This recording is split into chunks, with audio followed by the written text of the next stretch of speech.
da palavra de Deus, que é motivo de bastante alegria, mas esse momento que o Senhor nos prepara para estarmos aqui estudando a palavra de Deus e passando algumas coisas no nosso conhecimento aos irmãos. Você, meu prezado amigo, irmão em Cristo, ouvinte, professor, aluno da palavra de Deus, se sinta privilegiado, pois o Senhor tem uma mensagem para o seu coração nesta noite. Eu tenho certeza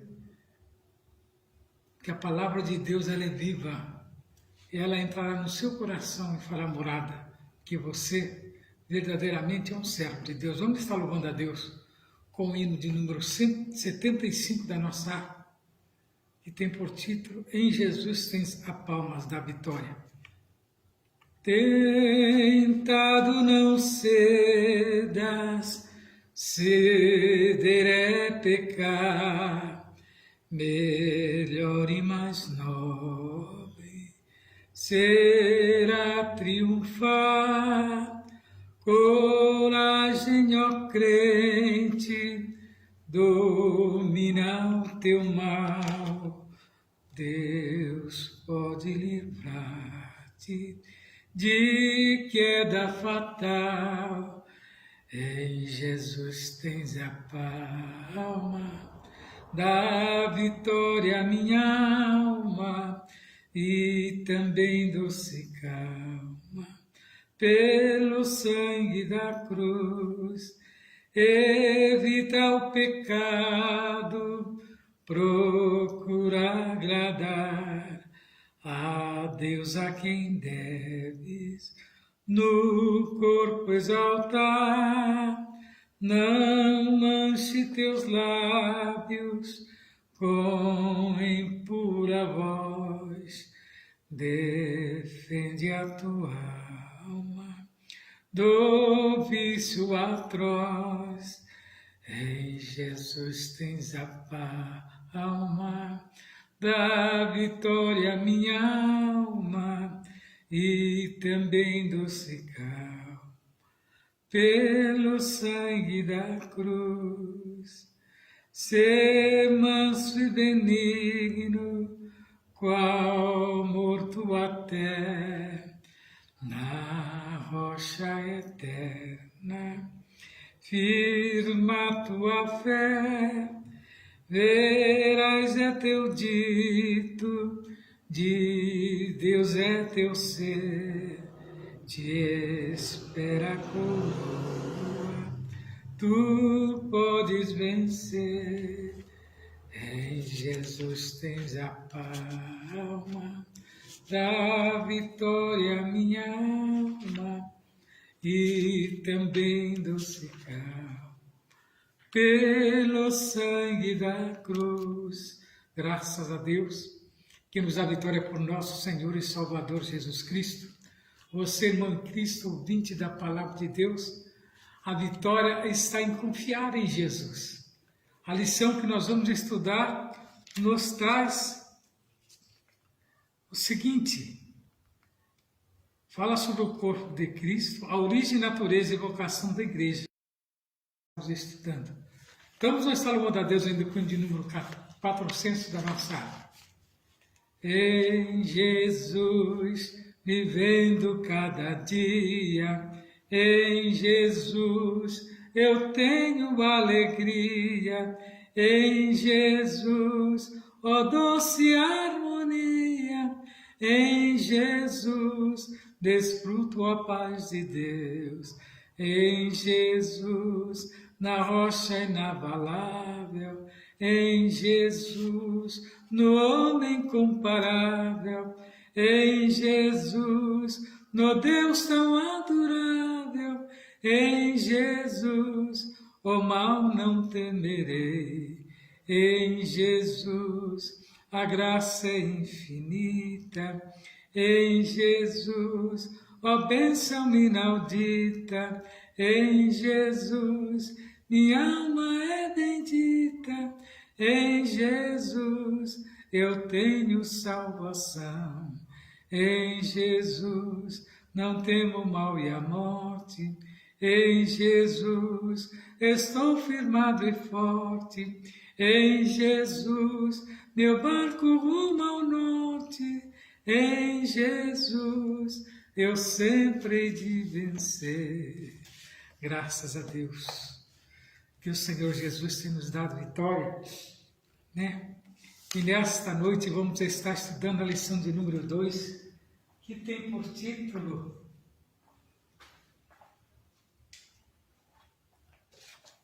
Imagens Bíblicas da Igreja.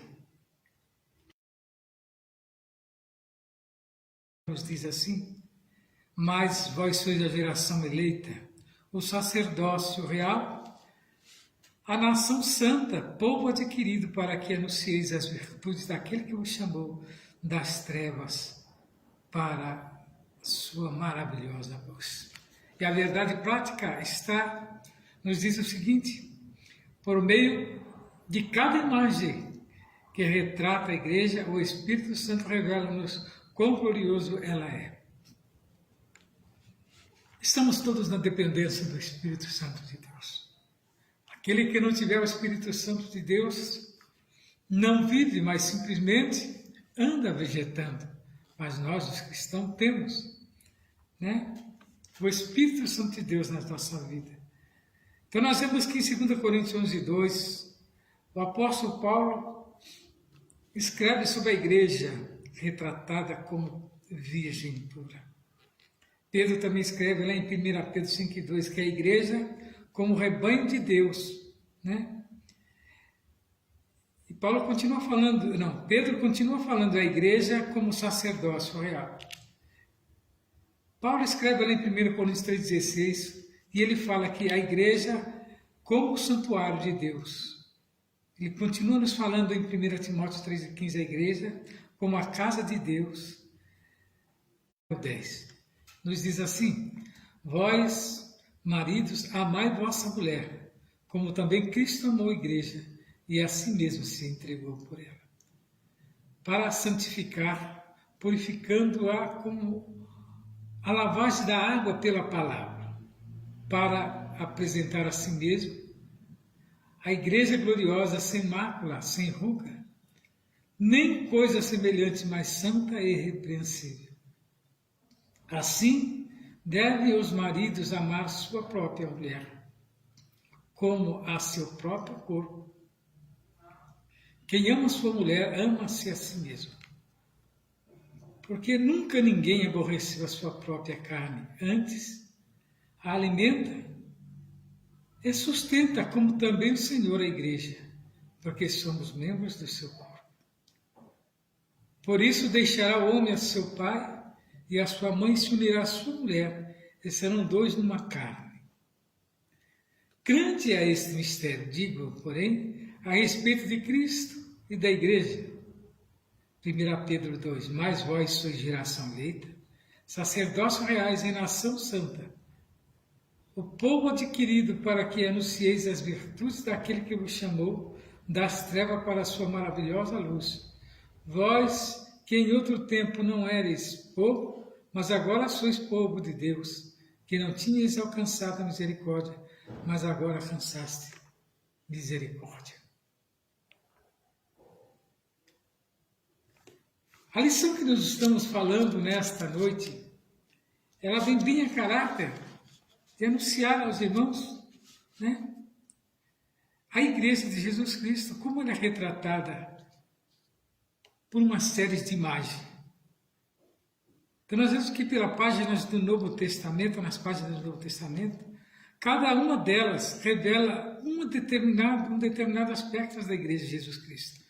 Assim nós podemos contemplar a imagem ou figura que retratam relacionamento, que descreve função ou mostra de que forma a igreja é a habitação de Deus. Por isso, nesta lição, né, nós iremos estudar as principais imagens bíblicas a respeito da igreja de Cristo, que comunica relacionamento, função e habitação dessa instituição criada por Deus.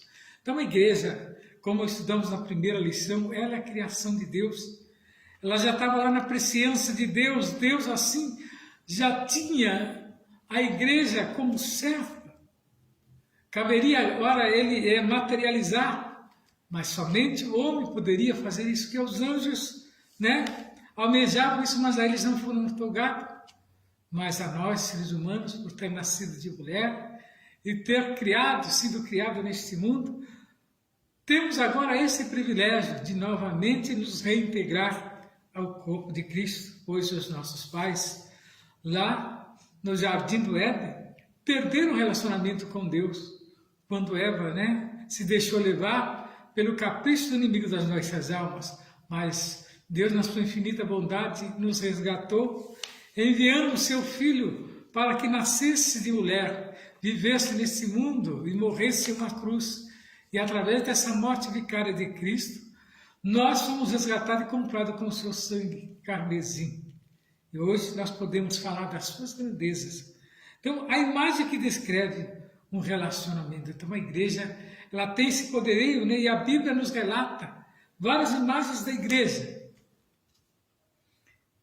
Primeiro, ela vem como a noiva de Cristo, sem dúvida. Alguma é a imagem da igreja como a noiva de Cristo. É uma das mais belas da Escritura.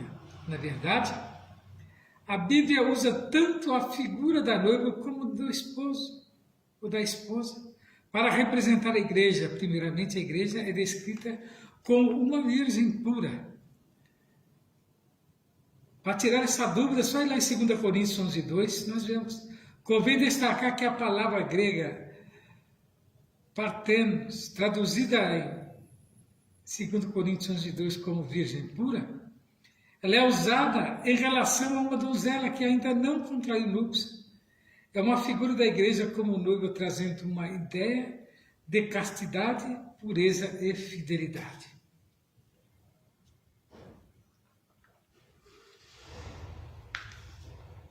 Então, a esposa de Cristo, o apóstolo Paulo retrata também de forma vivida a imagem da igreja como esposa. Quer conferir, irmão? Olha em Efésios 5, do 25 ao 26. É assim que ela é destacada. A pureza da noiva é também da esposa, mas devemos ressaltar que esse relacionamento de Cristo com a igreja é fundamentado no amor. Cristo amou a igreja. Não é como relacionamento frio, fundamentado apenas no dever, mas retrata um relacionamento fundamentado, sobretudo, na realidade do amor, que se entrega e se sacrifica. Cristo cuida da igreja e zela por ela, porque a ama. Essa imagem de relacionamento amoroso entre Cristo e a sua igreja deve ser o parâmetro para o relacionamento de todos os casais cristãos. Então nós vemos que essa imagem de relacionamento amoroso entre Cristo e a sua igreja deve ser o parâmetro para o relacionamento de todos os casais cristãos. Então a Bíblia já descreve ao homem a necessidade de ele ter esse pleno relacionamento, né, marital com a sua esposa, comparado à igreja.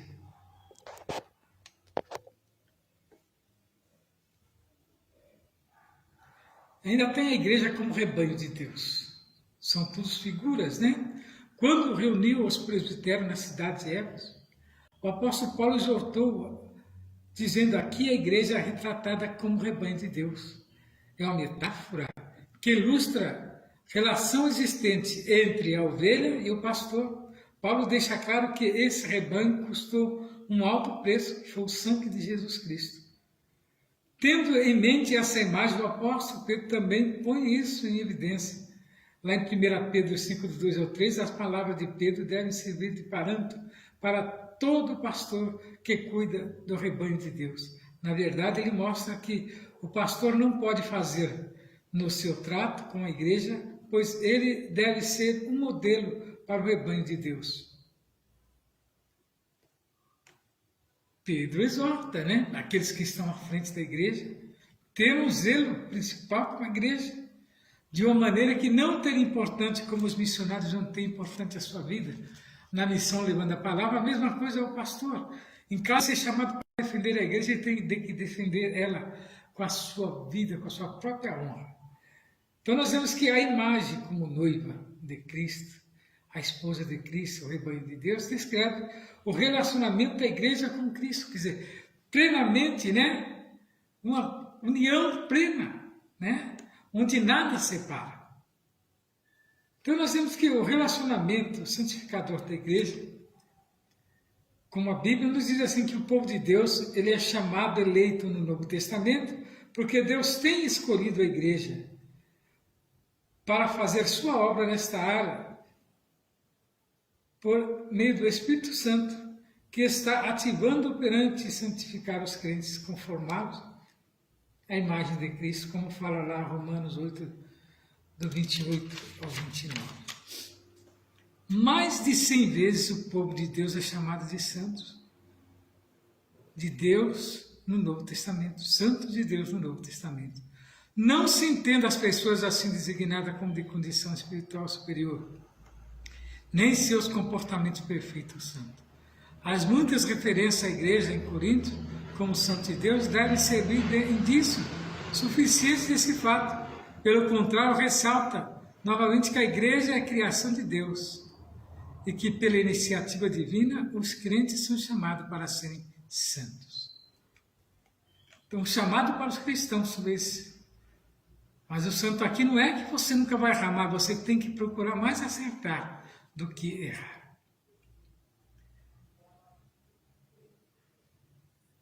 A imagem que descreve. Então nós temos que a geração eleita, sacerdócio real e nação santa e povo adquirido, assim como havia um povo de Deus debaixo do antigo pacto, nós vemos que lá em Êxodo 19, dos 5 ao 6, e Isaías 43, 3, da mesma forma Deus possui um povo debaixo do novo pacto, que está no Novo Testamento, que está em 1 Pedro 2, 9. Geração eleita é uma palavra grega, traduzida aqui como geração, também possui sentido de raça. O Novo Testamento mostra que em Cristo, tanto judeus como gentios fazem parte de uma só geração ou raça, por causa do que eles têm em comum. Não há distinção de raça, cor, sexo ou estado social em Cristo. Todos formam a geração eleita. Todos os crentes chamados, todos que fazem parte da eclésia, são chamados de povo eleito, povo santo, povo de Deus. Essa igreja santa, imaculada, a qual um dia Jesus irá levar para o céu. Então todos serão que estar enquadrados dentro desse propósito. Geração eleita. Palavra grega, né? Que se chama gêneros, traduzido aqui como geração também, por seu sentido de raça, né? Sacerdócio real. Em sua primeira carta, o apóstolo Pedro descreve os crentes que foram a igreja de Cristo, como que exerce o sacerdócio real. Essa imagem vem do antigo sistema sacerdotal levítico. Na antiga aliança, Deus escolheu uma família, a de Arão, para oficializar como sacerdotes, que foram chamados levitas, né? Dessa mesma forma, ele fez na nova aliança. Contudo, há uma diferença fundamental entre o sacerdócio exercido debaixo da antiga aliança e aquele exercido na nova aliança. Ali, essa função era reservada apenas para uma vida. Para essa missão foi a de Arão. Por outro lado, debaixo da nova aliança dos cristãos, é o sacerdote, agora todo cristão tem o privilégio de queimar o incenso, isto é, de exercer o ministério da oração, é a intercessão diante de Deus. Todo crente, ele pode agora exercer o sacerdócio, né? De orar ele próprio pelos problemas. Não é necessário, mas ele pedir a intercessão do sacerdote, mas ele próprio pode adentrar no seu quarto e ali conversar com Deus, né? E receber de Deus a resposta que ele tanto espera. Nação santa, um povo adquirido. Ambos termos vêm do adjetivo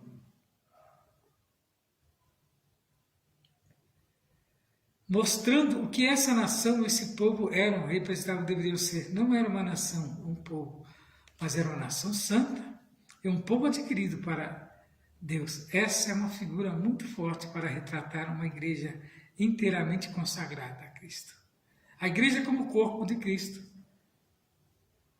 é uma das imagens mais fortes e frequentes do Novo Testamento para retratar a igreja de Cristo e o corpo de Cristo. Mais do que uma organização, a igreja é um organismo vivo.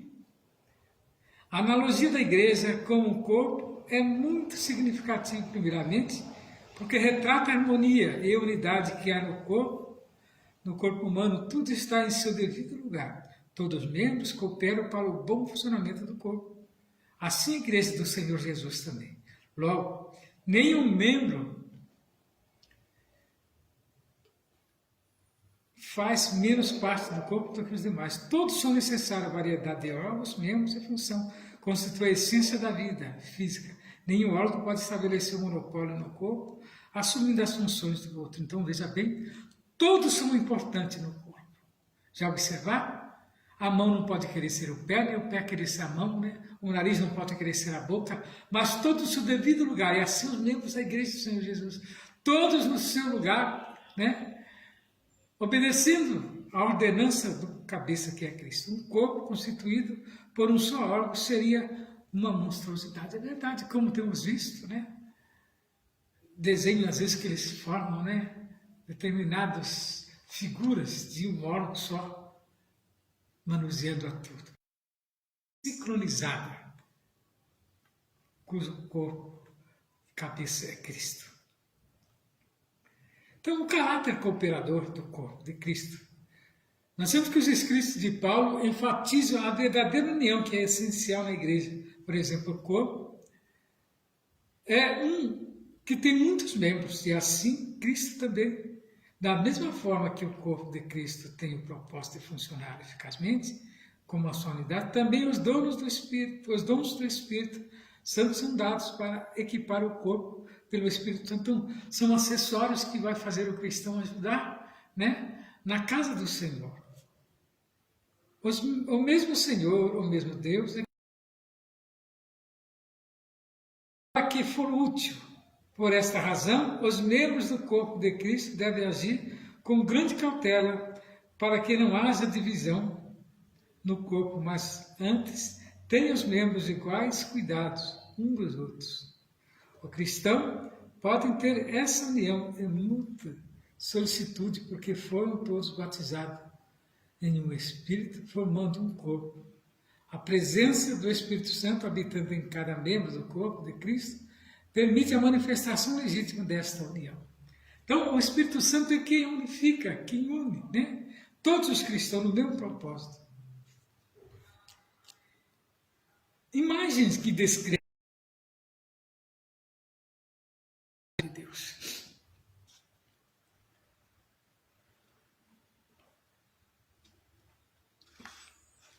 Então, nós vemos que o santuário de Deus, muito embora seja comum identificar a igreja a partir de sua estrutura arquitetônica, não é isso que a Bíblia identifica como sendo uma igreja.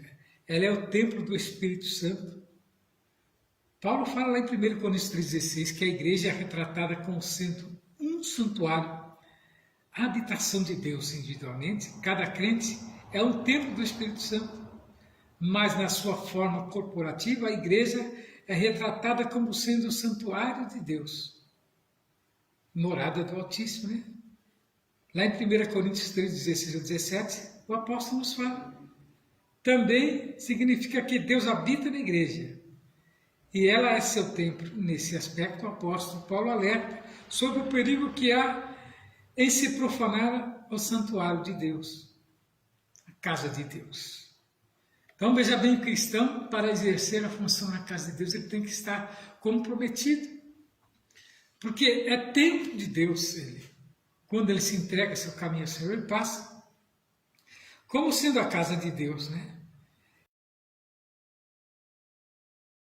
No Antigo Testamento, em que o povo de Deus é retratado como casa ou família de Deus. Nasceu em Israel, ela floresceu a partir da família de Jacó.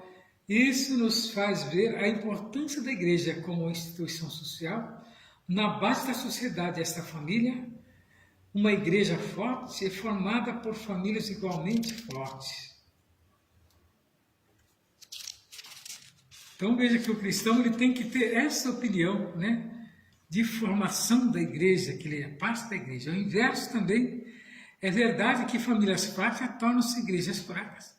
Por trás de muitos problemas sociais, essa desestruturação familiar recomendação de Paulo em 1 Timóteo revela que a igreja se orienta por um padrão moral que deve nortear seu comportamento na sociedade.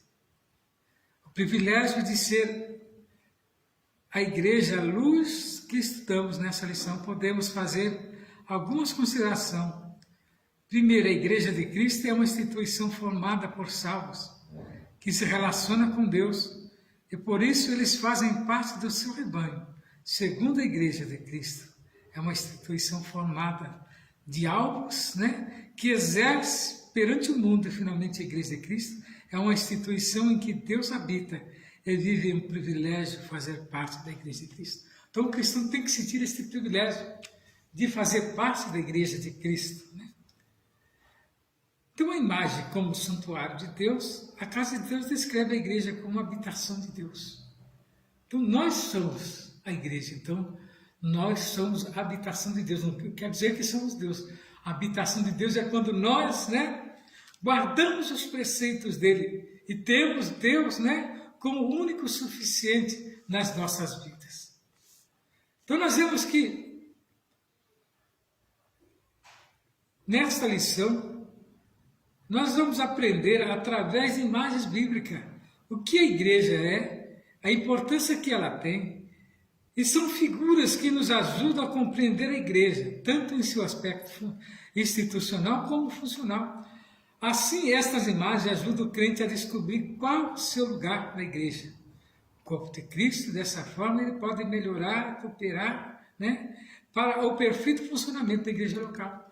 Então o crente tem que procurar sempre melhorar, não se sentir acomodado, sentadinho ali, para que eu estou bem, não.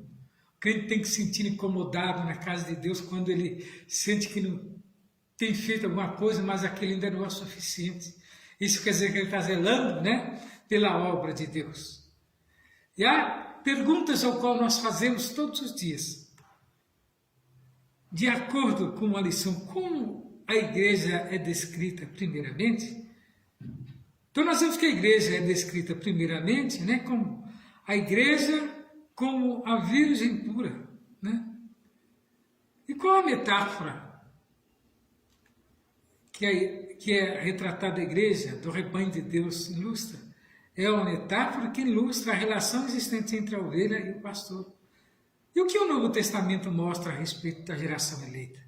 O Novo Testamento nos fala e nos mostra que em Cristo tanto judeus como gentios fazem parte de uma só geração ou raça, por causa do que eles têm em comum e em Cristo. Então, o homem em si não importa a raça, cor, o clero, mas o importante é que todos eles têm a mesma importância para Deus, desde quando há essa obediência, como a igreja do Senhor Jesus.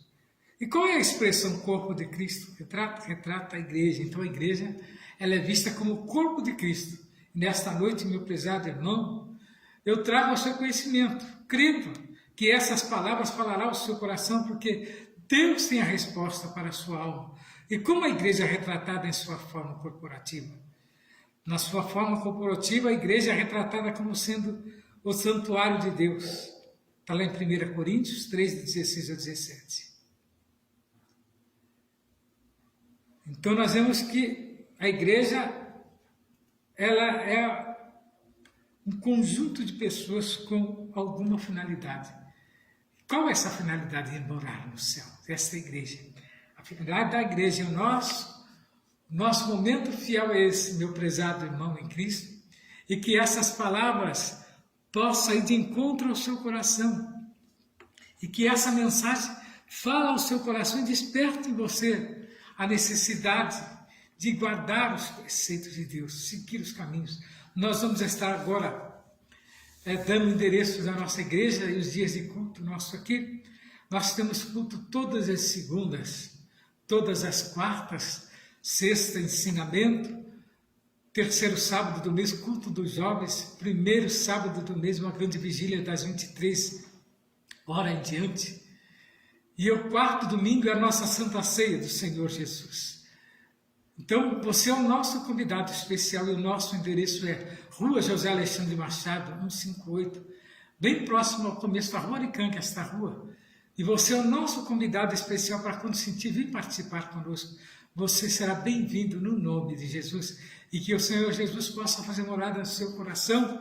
Estaremos fazendo uma oração crendo na vitória do povo de Deus. Senhor Jesus, neste momento entregue em tuas mãos todas estas vidas que estão neste momento acompanhando esta live, que vão, Senhor, acompanhar para aprender a tua palavra. Senhor, nós falamos aqui, possa de encontro aos corpos esclarecendo o motivo da igreja estar na terra e por que ela é o corpo de Cristo e nós fazemos parte desse corpo de Cristo. Senhor, dê entendimento aos alunos, aos professores e aos ouvintes da tua palavra, Senhor.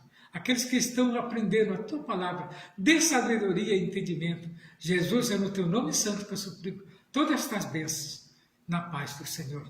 Que o grande amor de Deus, a comunhão, as consolações do Espírito Santo com toda a igreja nós dizemos. Amém. E se Deus é por nós, quem será contra nós?